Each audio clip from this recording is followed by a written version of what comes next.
기흥까지와 신갈 부근에서 천천히 갑니다. KBS 교통정보센터에서 정현정입니다.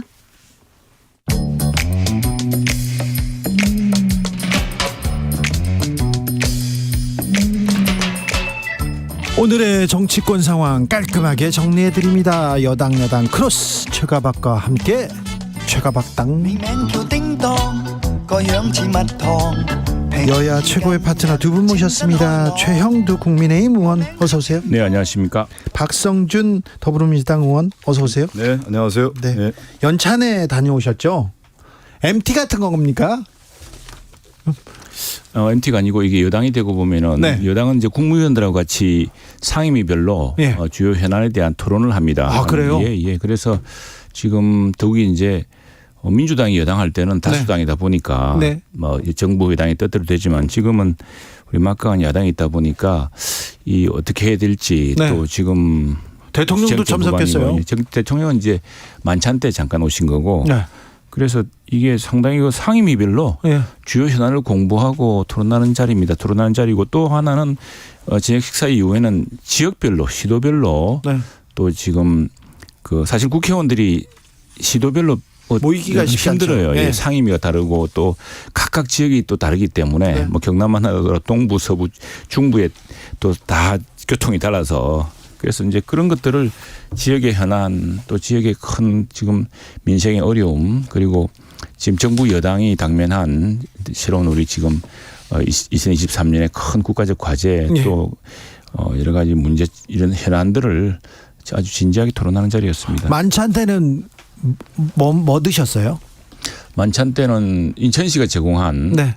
그 회를 회하고 인천에서 해서. 인천광역시에서 했으니까요. 그리고 네. 또 문어 숙회 예. 하고 수산물 위주로. 수산물도 하고 자, 민주당 연찬회는 어땠습니까? 저희는 이제 워크숍이라고 해야 되겠죠. 네. 이제 9월 정기국회 앞두고 네. 매년 합니다. 1박 2일 예. 통해서 9월 정기국회 무엇을 할지에 대한 방향을 제시하고요. 또 특히 이제 민생과 관련된 정책 입법들을 어떻게 만들어내고 예. 또 10월 국정감사에서는 무엇을 준비해야 되는지에 대한 얘기를 하는데 지금 이번에 워크숍에서는 이제 윤석열 정권에 대한 퇴행, 역사적 퇴행의 시대를 좀 맞고 있다라는 부분에 대해서 의원들이 같이 공통된 인식을 같이 하고 있고요. 그렇게 하기 위해 이 퇴행의 시대를 막기 위해서 무엇을 해야 될 거냐. 크게 8가지를 얘기했는데 제가 몇 가지만 좀 말씀드리면 지금 가장 국민들이 생각하고 있는 문제 중에 하나가 뭐냐면 국민의 생명과 건강에 대한 문제. 후쿠시마 핵 오염수에 대한 부분을 이렇게 독선과 독단 특히 일본의 입장에 의해서 윤석열 정권이 이렇게 간다는 거에 대해서 확실히 국민 주권을 지켜야 된다는 데 말씀을 좀 나눴고요. 네. 특히 이제 사회 불안 요소들이 상당히 커서 국민의 생명과 재산을 지키는 부분에 대해서 더욱더 강화된 입법을 하고 8가지에 하나가 이제 하나만 더 얘기를 좀 드리면 특히 이제 윤석열 정부가 들어서면서 이 국정의 무능함을 그대로 보여주고 있고 특히 이제 권력 사이화 또 권력형 게이트와 관련된 부분들이 나오고 있단 말이죠. 그래서 이런 부분에 대해서 하나가 예를 들면 최수근 상병 사망 사건 수사 외압 지금 대통령이 직접 지시했다는 얘기까지 지금 나오고 있단 말이죠. 그 김건희 여사 일가 양평고속도로 게이트에 이건 분명히 게이트 아닙니까? 그리고 잼버리 파행 사태라든가 방송 장악이라든가 오송 지하차도 참사라든가 이런 부분에 대해서 국정감사 기관에서 충분히 네. 민주당이 역할을 해서 밝혀내야 된다 이런 얘기를 자, 나눕니다. 그렇게 예. 여러 사안에 대해서 문제 제기를 했는데 네. 왜 이런 부분을 국민들한테 잘 알리고 왜 국정 비판을 제대로 못하는지 민주당 우리는 못하고 있는지 그런 얘기도 나왔습니까? 이제 그런 얘기보다는 이제 이렇게 되는 거죠. 지금 윤석열 정권의 가장 큰 특징이 뭐냐면 악재를 악재로 덮고 있는 거예요. 그러니까 뭐냐면 어떤 악재가 등장했을 때 더 큰 악재가 나오는 거예요. 윤석열 정권. 지금 말씀드린 것처럼 이런 양평고속도로 나왔는데 잼버리 파행 상태가 나와가지고 그 악재가 또 그 악재를 덮고 있고 또 오송 지하차도 있는데 또 뭐 예를 들면 방송장악이라든가 또 최수근 상병 사망 사건이라든가 이러한 사건들이 계속 이어지면서 악재를 이어지는 것이 윤석열 네. 정권의 큰 특징 중에 하나라는 것이죠. 민주당은 무능이죠 지금. 민주당 어제 저녁에 뭐 먹었습니까? 저희는 그냥 간단하게 그 뷔페라고 할까요? 네. 이제 일반 보통 이렇게 이렇게 나오는 뷔페들 있지 않습니까? 네, 뷔페식으로 떠먹고 그랬군요. 네, 떠먹는 거죠. 네. 그렇게 먹었습니다. 저녁에 맥주도 한 잔씩 하고 그랬습니까? 그렇죠. 네. 끝나고 나면은 이제 상임위별로 네. 그 회의를 합니다. 네. 그래서 상임위별로 저는 이제 정무위인데 정무위 이제 만나서 거기서 이제 회의하고 끝나고 나서는 이제 간단히 맥주 한 잔씩 하는데 저는 이제 또 대변인해가지고 어제 기자들이 한 몇십 명, 상당히 많은 기자들이 와서 기자들하고 또 또 얘기하죠. 기자들하고 저는 같이 자리를 했어요. 네. 저희들은 어제 그 만찬대 상당히 인천시에서도 그런 회가 제공되고 해서 그런데 사실 지금 마산 의시장에서 네. 그 줄돔하고 그다음에 요즘 나오는 전어 그걸 공수해가지고. 공수해가지고 그리고 굉장히 어제 기자들하고 네. 저 당직자들하고 네. 의원들 8시 이후에 지역별 간담회 할 때 네. 배포했는데 큰 인기가 있었어요. 알겠어요. 박성준 의원님도 좀 들으시지 그러셨어요. 보내시지. 그래 보낼게요. 나는 제일 보고 싶은 게 우리 박성준 의원이랑 저랑 같이 회를 먹는 모습을 가장 보여드리고 싶습니다. 아니 먹는 건 좋은데 왜 이렇게 회 먹는 장면을 강조하는지 네. 뭔가 찔려서 그런 거 아니겠어요? 아닙니다. 우리가 좀 이렇게 소비를 당당하게 좀 소비를 하시면 해야죠. 좋죠. 그 지금 아니 소비를 지금 못하게 만든 정권이 윤석열 정권 아닙니까? 민주당의 지금. 그런 그 이런 일종의 그 아직 그 뭡니까 오염 처리수가 방류돼 가지고 한반도에 들어오려면 앞으로 몇 년 남았습니다. 남았는데 오기 전부터 벌써 몇 개월가 제일 큰 피해를 보는 데 어딘 줄 아십니까? 전라남도입니다. 완도에 그 전복하고 그다음에 우럭하고 그래야 되겠습니까? 어제 해야죠. 예. 네. 홍범도 장군 흉상 이전 관련해서 그런 얘기도 좀 나왔습니까? 이념이 중요하다 이런 얘기도 나왔는데. 그건 좀 다른 맥락이고요. 대통령이 하신 말씀은 그건 아니고 지금 이건 홍범도 장군의 문제는 국방부 내에서 네. 이 군 장성들 사이에서 오랫동안 했던 논란이고 그건 내 다시 말씀을 드릴게요. 예. 지금 이제 국가가 어떤 지금 우리가 처한 과제라든가 좌표라든가 이런 것들을 정확히 봐야 된다는 이제 그런 취지로 한 이야기였고요. 그래서 그런 것들이 그 있지 않습니까? 저 속도도 중요하지만 방향도 매우 중요하거든요. 항상 모든 국정도 그렇고 네. 또 세상 일이 안 그렇습니까? 네. 그래서 지금 방향과 우리가 어떻게 가야 되느냐 뭐 지금 갑론을박이 있고 여러 생각이 혼재되어 있는데 그래서 지금 우리가 처한 이런 외교 안보의 상황 또 국제 공급망의 상황 또 국내 재정적인 파탄의 문제 또 우리 젊은 세대에게 더 이상 빚을 물려줄 수 없는 문제 이런 문제들에 대해서 분명한 정책과 방향이 필요하다는 그런 취지였죠. 홍범도 문제는 이거는 지금 이야기가 됩니까? 아니, 제가 먼저 얘기를 하고 좀. 그래서 예. 홍범도 장군 문제는 다시 좀 이야기 드릴게요. 네. 홍범도 장관 얘기하고 지금 보면 이제 대통령이 이제 국가 가치에 가장 중요한 게 이념이라고 얘기하는 부분들을 보면서 좀 깜짝 놀랐어요. 지금 이념의 시대인가요? 그러니까 냉전 체제 하에서의 이념이라고 하는 것은 공산주의, 자본주의, 특히 이제 공산주의 대 자유주의라고 하는 부분에서 이제 대립 구도를 해서 이념 구도를 설정을 했다고 볼 수가 있는데, 네. 그럼 왜 이념 구도라고 하는 부분을 윤석열 대통령이 카드를 꺼냈을까? 네. 이걸 한번 생각해 볼 필요가 있어요. 예. 저는 이렇게 보면 후쿠시마 핵 오염수와 관련된 부분에 대해서 일본의 입장에서 오히려 대변을 하고 있는 모습이라든가 그러니까 친일에 대한 부분에 대한 비판이 있지 않습니까? 그리고 홍범도 장군에 대한 동상 철거 문제도 지금 독립운동이라고 하는 부분이 일제치하에서 어둠의 시대에서 광복, 조국의 광복을 위해서 독립을 위해서 싸웠던 사람들에 대한 역사적 평가를 통해서 이분들을 우리가 기려야 되겠다라고 하는 차원에서 그동안에 역사적 과정이라고 하는 게 어떤 일이 있었습니까? 박정희 대통령이 됐든 보수정부가 됐든 민주정부가 됐든 독립운동했던 분들에 대해서는 역사적 평가를 통해서 다 이루어졌던 문제 아니겠습니까? 그런데 지금 홍범도 장군에 대한 부분을 뭐로 씌우냐면 공산주의라고 하는 이념. 독립운동은 어디 갔고 무슨 공산주의라고 하는 이념으로 씌워서 가는 부분이 있다라는 거예요. 그러니까 뭐냐면 지금 이런 생각이 좀 드는 거예요. 그러니까 친일을 했던 사람들이 어떻게 바꿨냐면 이제 이 냉전 시대가 끝나면서 냉전 시대가 들어오면서 6.25 전쟁 끝나고 한일 끝나고 나서 친일에 대한 세력들이 반공 이념으로 가서 치환하면서 자신들의 치부를 감췄던 역사적인 그 과정이 있었지 않았습니까? 갑자기 이런 생각이 좀 드는 거예요. 그러니까 지금의 친일 구도에 대한 문제를 오히려 희석시키고 불식시키기 위해서 네. 역사적으로 독립을 운동했던 홍범도 장군은 공산주의를 좀 씌워가지고 네. 이런 이념 구도로 만들어가는 역사적 퇴행을 지금 우리가 보고 있는 거예요. 지금의 왜 이념 시대로 가는 겁니까? 앞으로 미래의 시대로 가야 되는 그 뭐 것이지. 민주당에서 제가 볼 때는 그 이제 좀 대행적이고 네. 철진한 이념을 지금 이제 저는 이야기한다고 생각을 합니다. 지금 뭐 친일 구도도 그렇고 민주당이요? 네, 그렇습니다. 그리고 우리 저 대한민국 정부가 수립됐을 때 그게 뭐 친일파라는데 전부 독립투사입니다. 한번 보세요. 누가 친일파인지. 그런 식으로 역사를 왜곡하고 있는데 그렇게 하시면 안 되고 이 홍범도 장군의 문제는 이건 대통령이 지금 그러나 문제가 아니고 오래전부터 군에서 사실 내 문제가 있었습니다. 그런데 지난 문재인 정부 때 육사 내에 갑자기 홍범도 장군 그게 정상에 들어서고 또 굉장히 그 홍범도 장군 유해를 어디입니까 구 소련 내에 있는 거기서 이제 모셔왔죠. 카자흐스탄에서 모셔왔습니다. 네. 그런데 이제 이게 언제부터 논란이 됐냐면 홍범도 장군이 그 전에는 논란이 없었습니다. 없었는데 언제쯤이면은 한소 수교 직후에 우리 정부나 또 우리 특히 당시에 동아일보 몇 군데 언론에서 소련 측 정부 문건을 발굴한 적이 있습니다. 그때 뭐 굉장히 많은 비밀 문서들이 공개가 됐는데 거기 보니까 홍범도 장군의 신상 명시가 자세히 나오더라 이거죠. 여기서 나오는 게 이제 자유시 사건이라는 게 뭐냐면은 당시에 이제 일본군한테 몰려서 만주에서 밀려나가지고 소련 영토로 이제 우리 독립군들이 많이 갑니다.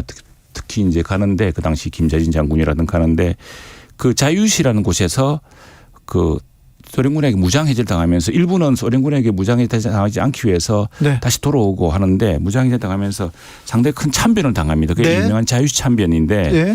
자유시 참변 때 홍범도 장군의 역할이 무엇이냐에 대한 자료들이 있었던 거예요. 거기에 나온 것이 보면은 어쨌거나 이 그 무장해제 당시에 그 협조한 공으로 레닌에게서 직접 상을 받았습니다. 상을 받았고 이런 것들이 만주에서 독립군 공으로 세웠던 것과 함께 똑같은 선상에 다시 평가받아야 되는 것이 아닌가라는 것이 군 내부에서 오랫동안 있어 왔는데 마침 그것이 이제 최근에 정부가 바뀐 뒤에 지난 문재인 대통령 시절에 홍범도 유해를 옮겨오고 육사에서 그 누구누구는 치우고 누구누구는 다시 동상을 옮기고 하는 과정에서 군 내부의 장성들 사이에서 굉장히 큰 논란이 있었습니다. 그래서 그 문제가 지금 되고 있는 건데 저는 국방부가 이 문제를 빨리 국민들이 납득할 수 있도록 용납할 수 있도록 빨리 논란을 정리해야 된다고 생각을 합니다. 지금 뭐 최영도 의원님 좌표 설정 뭐 방향인데 대한민국 국가 방향을 좀 잘못 설정하고 있다. 이념적 퇴행의 시대로 가서는 안 된다는 거죠. 퇴행 역사의 곡을 민주당이 하고 있다고 지금 그런 식으로 얘기하지 말라는 거죠. 왜 그러냐면 지금 윤석열 정권 들어서 지금 왜 이념의 문제가 이렇게 나왔을까 다시 후쿠시마 핵 오염수 문제라든가 전반적인 모든 이슈들이 있다 보니까 갑자기 이념으로 해서 지금 다 이걸 불식시키려고 하는 의도가 아닌 게 이념 프레임으로 가려고 하는 거 아니겠습니까? 그런 의도가 보이는 거고 저는 이종찬 광복회장 얘기를 좀 들었으면 좋겠어요. 역사의 산증인 아닙니까? 그리고 광복회장이고 그러면 이분들이 얘기하는 것들 보수 인사 아닙니까 이종찬 광복회장도 그렇고 윤석열 대통령 당선 도움에 또 많은 역할을 하셨던 분들은 아니에요. 그럼 역사를 제대로 보는 분은 아닙니까? 이런 분들의 얘기를 듣고 거기서 좌표 설정을 해야지 정말 중요한 사람들의 얘기는 듣지 않고 누구 얘기를 듣고 지금 이념적 좌표를 찍는다는 거예요. 이념적 좌표라는 게 그거 아닌 거예요. 너는 공산주의니까 이 땅에 발을 붙여주면 안 되겠다. 이런 식의 접근을 해서는 독립운동한 분하고 무슨 이념적 좌표하고 왜 이걸 같이 아니죠. 동일시하는 거예요? 당시에 지금요. 김자진 장군이라든가 이런 분들이 이 자유시 참변에 어떤 일을 당했는지의 문제를 생각한다면 간단한 문제는 아닌데 제가 볼 때는 우리 이종찬 광복회장하고도 국방부 장관이 만나고 해서 이 문제를 빨리 왜 그런 이렇게 서둘러서 하다가 이종찬 광복회장은 국방부 장관 물러나라 어느 나라 국방부 장관이냐 만나서 이렇게 얘기하고요. 아마 이종찬 광복회장도 지금 국방부 내에서 군 장성 출신들끼리 우리 당의 신원식 장군도 의원도 이 문제에 대해서는 굉장히 분명한 원칙을 갖고 입장이 있더라고요 보니. 네. 그리고 군 내부 장성들 사이에서 그동안 육사의 흉상을 채우고 할 때 큰 논란이 많았다고 합니다. 이제 그런 문제가 왜 생겼는지를 이종찬 광복회장도 모르는 부분이 계실 수 있으니까 설명을 해야죠. 대통령 홍범도 장군 저 흉상은 육사만 있는 게 아니라 국방부에서 지금까지 있었던 거예요. 그리고 1962년도에 다 지금 다 자료 나온 거 아닙니까? 박정희 대통령이 그 독립운동 관련된 부분에 대해서 다 인정하고 훈장 수여하고 했던 거 아닙니까?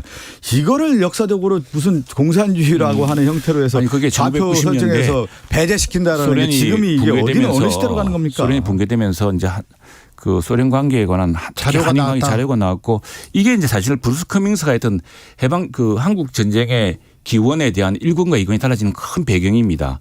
사실은 소련 문서에 굉장히 많은 내용이 나왔습니다. 그런 논란이 있습니다. 최영두 의원님, 대통령의 중마고 이철우 교수가 부당한 사상 검열이다. 홍범도 장군은 지켜야 된다. 이런 얘기했는데 이 얘기는 어떻게 생각하세요? 그 부분을 그러니까 그 이철우 교수님도 그러시고 좀 국방부가 예. 왜 지금 갑자기 그런 결정을 했는지 군 내부에서 그러게요. 있던 논의를 왜 지금 국민들에게 갑자기? 당당하게 설명해야 갑자기는 아니고 왜 군 지금? 내부에서는 굉장히 오랫동안 있었던 모양입니다. 그래서 그렇지가 신원식 않고요. 의원이라든가 이런 분들 보면은 네, 국방부에서 단호하죠. 있었고 단호하게 하시고 와서 또 군 장성 출신들도 이야기하고 있고 왜냐하면은 이전에 백선엽 장군은 사실은 저 나라를 지킨 사람 아닙니까? 그런데 그 확인되지 않은 그런 걸 가지고서 뭐 친일파로 해가지고 정말 뭐 파묘 시비까지 하고 그러지 않았습니까? 그렇다면은 확인은 됐죠. 이 역사를 당시에 이제 만주군에 있었다고 하지만 아니 이제 이렇게 근데 지금 똑같은 아니. 그 시기인데 말하자면은 자 당시에 이 볼셰비키 이 문제는 어쨌든 아니 저는 제가 아니 이제 최영재 왜냐하면 우리 박 의원님이라든가 우리가 잘 모르고 하시는 부분이 있는데 그 문제는 공산주의자이기 때문에 해방전에 그 때문에 그런 게 아니고요. 자유시 사변이라고 하는 이 사안에 대해서 네. 당시에 홍문장 역할이 무엇이냐를 당시 소련군에서 밝혀진 문서 가지고 좀 검증을 해봐야 됩니다. 보수 측 인사들이 좀 혼란스러워하는 게 뭐냐 역사의 큰 흐름을 잘 못 보고 있는 게 뭐냐면 일제 치하에서 조선 대한민국의 독립을 위했던 독립군과 광복군들에 대한 평가와 6.25 전쟁 이후에 이분들이 대한민국을 지켰던 평가는 다른 거예요. 이걸 동일시해서는 안 되는 거예요. 예를 들어서 친일을 했는데 6.25 전쟁 때 북한군에 대해서 우리나라를 지켰던 그 부분을 또 평가하지만 친일도 평가를 해야 되는 거예요. 나눠져 있는 거예요. 그러니까 홍범도 장군은 일제 치하에서 독립을 운동한 부분에 대한 봉오동 전투에서의 영웅 장군으로서 인정한 부분인 거고 지금 얘기한 것처럼 1943년도에 돌아가셨다면서요 이분이요. 네. 홍범도 장군. 거기에 따라서 대한민국의 이념적인 문제하고는 뭐가 되면 냉전이라고 하는 것은 우리나라에 있어서 1945년 해방 이후에 3년의 전국과 더불어서 1950년도 6.25 전쟁 이후에 냉전 차대에서의 공산주의냐 자유주의냐에 대한 부분으로 이념적 논쟁이 있었던 겁니다. 홍범도 장군에 있어서는 이념의 논쟁의 대상이 되지 않는 부분이에요. 이것은 조선 대한민국의 독립을 위해서 일했던 부분인데 그래, 백선엽 장군은 그 얘기인 거예요. 일제 치하에서 친일 행각에 대한 부분은 역사적 평가를 하되 네. 6.25 전쟁에서 그러한 역사적 업적에 대한 부분을 또 평가를 하고 이거에 대한 것이지 자, 왜 그걸 가지고 혼재된 생각을 갖고 있냐는 아니 그게 아니고 지금 읽어볼게요. 당시에 1920년에 이제 당시에 우리 독립군들이 만주에서 밀려나서 이제 소련 영토로 갑니다. 당시에 이제 적군에게 이제 네, 밀려났죠. 볼셰비키에 이제 이게 편제가 되는데 그 과정에서 자유시라는 곳이죠. 일구축인가요? 그 근처인데 여기서 무장 해제를 하라 그럽니다. 근데 거부하는 독립군들이 있어요. 그 이제 김좌진이라든가 우리가 아는 또 그런 분들입니다. 그런 분들인데 여기에서는 당시에 이게 무장 해제를 거부하니까 당시 소련군 문서에 따르면은 장갑차 대포를 동원해서 진압을 합니다. 피의 진압을 했어요. 그런데 당시에 홍범도 장군은 무장해제를 했기 때문에 이 피의 진압을 당하지 않았습니다. 네. 나중에 이제 이 독립군 그래서 사실 이거는 뭐 길게 국방부가 네. 왜 군내에서 그런 논란이 나오는지를 역사적 문건까지 보면은 이게 이제 간단한 문제가 아니라는 걸 알 수 있습니다. 최영도 네. 의원님 여기서 잠깐. 최영도 의원님도 왜 지금 홍범도인가? 그죠? 빨리 이 문제는 이 논란은 빨리 사라져야죠. 국방부가 지금 이 문제를 시작을 했으니까 네. 국방부 이종찬 광복회장도 만나보고 해서 이게 지금 군내에서 이런 문제에 대한 논란이 있고 큰 걱정이 있으면 이겁니다 하고 당시에 국방부가 밝혀낸 역사적 자료를 가지고 설명을 하셔야 된다고 생각합니다. 국민들에게도 설명하고요. 이 당시에 지금까지 나온 이게 뭐 동아일보도 보도고 있고 한데 국방부가 밝혀내지는 않은 것 같은데요. 아닙니다. 있습니다. 이게 자료가 많습니다. 우리 군들도 군 전쟁사 전사 같은 걸 쓰기 때문에 네. 이렇게 나오고요. 당시에 이제 그게 단순히 공산주의는 분명합니다. 볼셰비키라고 했고 스스로 빨치산이라고 신분을 밝혔고 레닌으로부터 훈장을 받았고 그건 맞습니다. 그런데 그걸 문제 삼는 건 아니에요. 그게 아니라 아닌데 지금 그걸 혼재하는 거예요. 1945년 해방 이전에 독립운동을 했던 역사에 대한 평가를 하는 것이지 그 당시에 이념의 문제가 아니에요. 우리의 독립에 대한 얘기를 한 것이지 무슨 이념이었습니까 그 당시가. 그런데 우리 동족을 그 무장해제를 거부했던 독립군을 죽인 사실에 가담했다면 그건 다른 문제죠. 8665님께서 이념이 사라진 지 언젠데 때 아닌 이념 타령인지 모르겠습니다. 대통령은 이념이 아닙니다. 이념으로 이야기하고 있는 게 아니고 국민을 이건 사실을 이야기하고 있는 통합시켜야 거예요. 할 책무가 있는데 이념으로 갈라치는 모습은 아닌 것 같습니다. 우혜진님께서 홍범도 장군님 조국에 돌아와서도 편히 쉬지 못하네요. 안타깝습니다. 얘기합니다. 이 문제는 여기까지 하고요. 예산안 얘기 좀 해보겠습니다. 예산안 이렇게 657조 원 규모의 내년 예산안 공개했습니다. 어떤 부분 이렇게 보셨습니까? 최영두 의원님. 저희 굉장히 재정 상황이 엄중합니다. 네. 지금 오늘 아침에 신문 나왔지만 지난 정부 시기에 이제 우리 물론 코로나 상황이 있었지만 그때 엄청나게 국채를 발행하지 않았습니까? 국가 채무를 발행했는데 올해 이자만 23조씩 들어옵니다. 그래서 굉장히 국가 사정이 엄중한 상황에서도 지금 국민들의 민생을 두텁게 보호해야 되고 또 지금 뭐 민주당에서 하도 그렇게 막 떠들으니까 지금 수산업계들이 당장 전라남도의 전복업계하고 우럭업계가 큰 타격을 입고 있지 않습니까? 그런 사람들도 또 수산업도 보호를 해줘야 되고 하는 여러 가지 문제를 지금 촘촘하게 짜고 있습니다. 다만 원전 오염수 예산 예. 7,400억 원으로 확대했습니다. 뭐 오염수 예산은 아니고 수산업계를 보호하기 위한 예산이죠. 어쨌거나 네. 지금 이런 걸로 해서 국민들이 불안해하고 하니까 수산업계를 보호해야 되는 게 정부의 네. 업무고요. 그다음에 또 하나는 이제 그 예산도 소폭 늘었습니다. 2.8% 늘었는데 아주 소폭입니다. 이게 왜냐하면 허리띠를 재정 상황 둘러매서. 때문에 19점 만에 최저 증가율을 예, 했거든요. 지금 이제 세수도 줄 들고 있고 이렇게 경제가 어렵기 때문에 이런 과정에서 또 우리가 민주당 주장대로 막 추경을 하고 국채를 발행하면 시중금리가 오릅니다. 시중금리가 오르면 우리 학생들, 우리 집산 젊은 사람들, 소상공인들 또 이자 부담이 엄청 늘어납니다. 이런 네. 악순환을 끊기 위해서 최소한의 그 정가를 유지한 채 서민들과 소상공인들과 또 그동안 무슨 예산이 어떻게 쓰이지를 모르는 채 카르텔형으로 쓰여지던 예산 부분에 대해서는 좀 엄격하게 심사를 해서 네. 좀 조절하는 그런 예산 조정을 했습니다. 19년 만에 최저 증가율을 보였습니다. 이렇게 봐야죠. 지금 이제 이번 정부가 윤석열 정권에 들어서서 그러면 경제에 대해서 정말 관심이 있느냐. 저는 볼 때 경제 포기한 것 같은 느낌을 좀 받는데 지금 우리 전 세계 경제와 대한민국의 경제 상황을 어떻게 윤석열 정권이 판단하고 있냐가 중요한 거네요. 경제 위기 아닙니까 지금. 그 위기 국면에서는 그러면 재정 준칙이라든가 재정 확대 정책을 할 것인지 재정 축소 정책을 할 것인지 그러면 대체적으로 봤을 때 재정 확대 정책을 해야 되는 거 아니겠습니까? 지금 윤석열 정부는 재정 축소 아닙니까? 축소로 가는 방향을 잡았습니다. 저는 그게 방향이 잘못됐다고 일단 보는 거고 네. 또 하나는 세수가 굉장히 줄잖아요. 그러면 이 세수가 줄어드는 가운데서 어떻게 선택과 집중을 할 것이냐에 대한 부분이 나와야 되는 건데 그게 명확하지 않다라는 거예요. 예를 들면 그냥 하나 얘기를 들어볼게요. 그러면 전 세계 지금 기후변화에 의해서 신재생에너지든가 이런 부분들이 다 있지 않습니까? 여기에 대한 투자에 대한 부분들이 있고 앞으로 미래를 준비를 어떻게 할 건가에 대한 부분들이 있는 건데 이거 다 없애겠다는 거예요? 그러면? 이런 그 방향도 지금 제대로 제시하지 못하고 있는 거고. 아니 그러니까 지금 그 또 하나가 뭐냐면 하나 예를 들게요. 무슨 이권 카르텔 얘기하면서 막 얘기 나오는데 지금 정부 여당이 관변단체에는 대폭 예산 늘렸어요.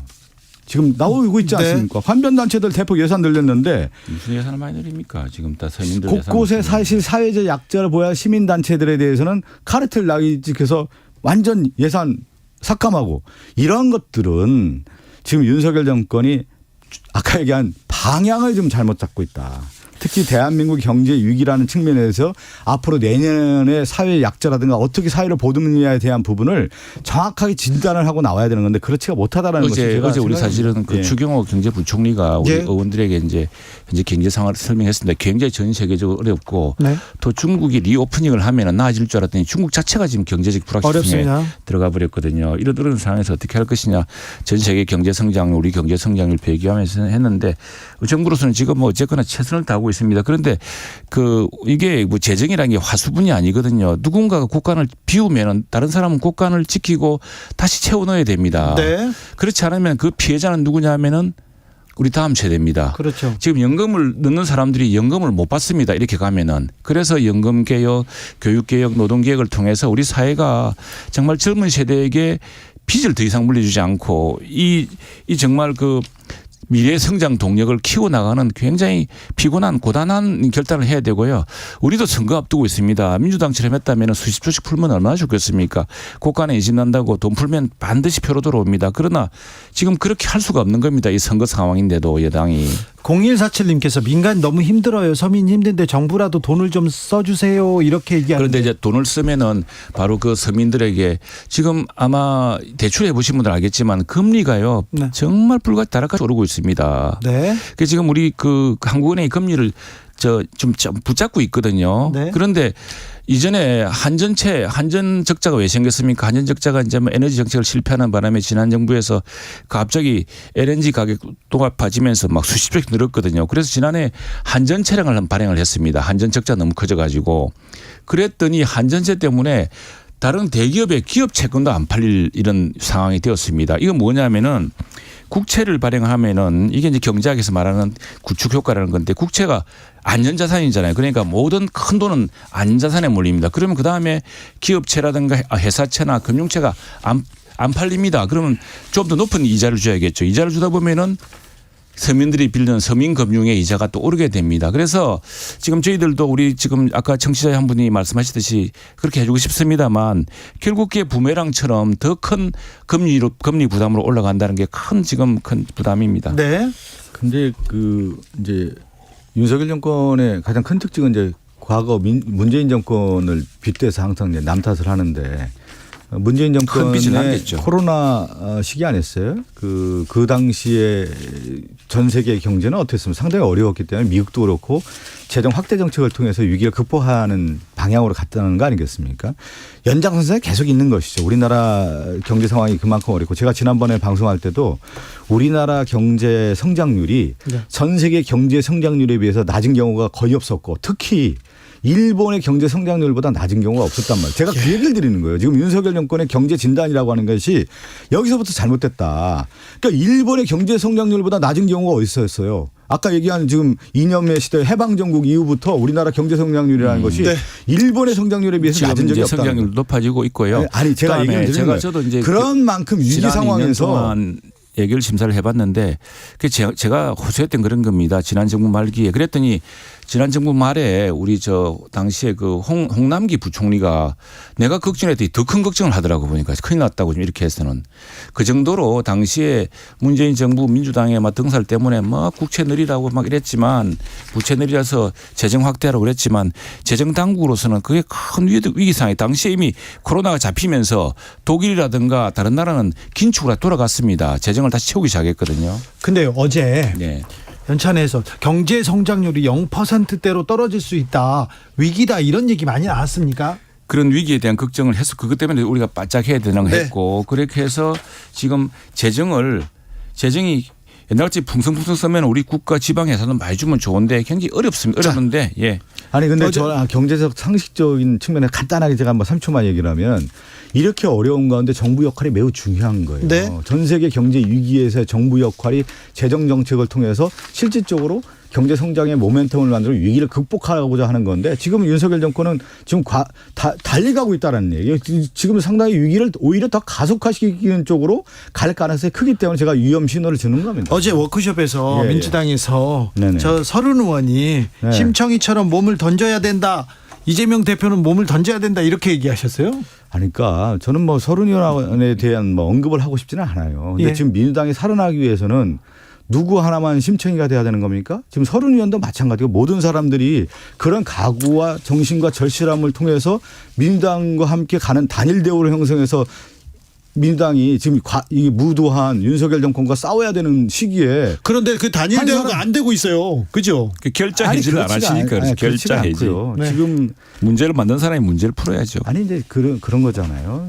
역대 모든 민주당도 그렇고 역대 정부가 역대 정권도 그렇고 역대 정당도 그렇고 내부 분열이 있었을 경우에 그 정당이 살아남기 어려운 거 아니겠습니까? 그럼요. 그런 면에서 지금 상대가 누구냐. 네. 민주당의 상대 파트너는 지금 윤석열 정권의 검찰 독재 정권 아닙니까? 이 검찰 독재 정권에 대해서 과감하게 싸우려고 하면 하나의 힘으로 만들어내는 구심력을 발휘해야 되는 건데 내부적으로 원심력을 발휘해서는 안 된다라고 하는 것이 어제 워크숍의 모든 의원들의 같은 눈빛 아니었습니까? 그렇기 때문에 이번 정기국회 국정감사에서 중요하다는 얘기가 서로 공통된 인식을 갖고 있었던 것이죠. 국민의힘 연찬회에서는 나경원, 원희룡, 한동훈 얘기가 좀 나왔습니까? 그런 제가 듣기로는 그런 이야기는 없을 거예요. 그래요? 다만 이제 수도권에 대해서 우리 김기현 대표가 수도권 선거가 매우 중요하다. 또 수도권에서 우리 역대 선거에서 별로 크게 이긴 적이 없는데 그래서 수도권 이기기 위해서 천하 인재를 모셔야 한다. 개파를 초월하고 개인적 호불호 관계없이 총선에 승리할 좋은 인재라면은 뭐 정말 3구 초례가 아니라 10구 초례를 하도록 모시겠다 이렇게 다짐을 했죠. 네. 1183님께서 세수가 없어 힘든데 왜 대기업 법인세는 깎아주나요? 이렇게 물어봅니다. 코로나 시기에 그전에 대기업 돈 많이 벌었잖아요. 이렇게 물어보는 그때 분은. 이제 법인세를 많이 거두지 않았습니까? 거뒀는데 지금 법인세가 상대적인 것이어서 지금 세계 각국이 법인세를 인하해서 일자리를 만들려고 합니다. 투자를 하고 있고 지금 미국에서 우리나라 SK라든가 삼성이라든가 현대차나 LG, 엔솔 같은 거 데려갈 때 법인세 깎아주고 보조금 주고 이렇게 가는 거거든요. 그래서 법인세라는 게 그렇게 할 경우에 우리나라 기업도 글로벌 기업이고 네. 그다음에 또 우리가 투자를 또 유치를 해야 됩니다. 그것 때문에 하는 것이고 이 법인세라는 것이 결국 세율을 지금 우리가 이제 OECD 국가 중에 가장 높은 수준입니다. 그런데 이제 경제를 살려서 일자리도 많이 만들고 또 기업이 들어와서 기업 활동이 왕성해져야 세수의 규모가 늘어나지 않겠습니까? 낙수 아니, 효과. 저는 이제 거기서 언급을 했는데 수도권 민심에 대한 얘기를 하는데 수도권 민심은 결국 총선의 바로미터고요. 수도권 민심은 결국은 이제 저는 경제적인 측면이 가장 중요하다고 봐요. 네. 그러니까 한국의 경제 상황이 언제나 경제가 제일 중요하죠. 경제이 제일 상수죠. 경제는 네. 변수가 아니라 상수고 또 하나는 저는 극단적인 부분 가는 걸 수도권 민심은 싫어한다. 이렇게 윤석열 정권이 이념을 같이 가고 퇴행을 가고 또 극단적인 인물들을 거론하면서 극단적인 언어를 쓰고 있지 않습니까? 지금 윤석열 정권의 많은 장관들이나 인사들이 보면은 극단의 언어예요. 그런데 혐오의 정치를 하고 그러면 그래서 민주당은 제가 선거 얘기하죠. 전략으로는 그러니까 제가 얘기하는 수도권 민심은 그런 극단의 언어를 쓰는 사람을 싫어한다라는 측면에서 저희들 입장에서는 그러면 방향이 나온 거니까 우리는 실질적으로 민생 경제에 대한 부분을 가야 되는 수도권 내 거고. 보면 우리가 높아요. 정당 지지율이. 여기까지 할까요? 그렇게 생각하고 가십시오 쭉. 네. 우리도 개선하겠습니다. 서로 위기 아닌가요? 그렇게 생각하고 좀 가시면 되겠습니다. 민생과 미래가 최영두, 있습니다. 박성준 두 분 감사합니다. 네, 감사합니다.